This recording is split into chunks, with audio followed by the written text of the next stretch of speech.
গুণাসুতিৰে পাৰত বহি মোৰ জংকি পানৈৰ কথা শুনিবৰ মন যায়।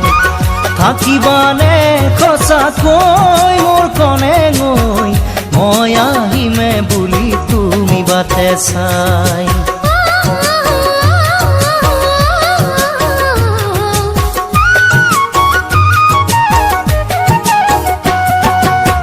গুণাসুতিৰে পাৰত বহি মোৰ জংকি পানৈৰ কথা শুনিবৰ মন যায়।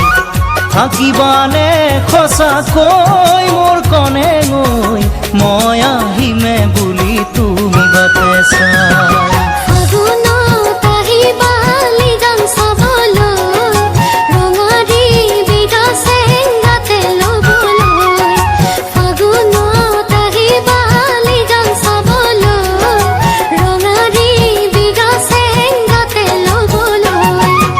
আছিনা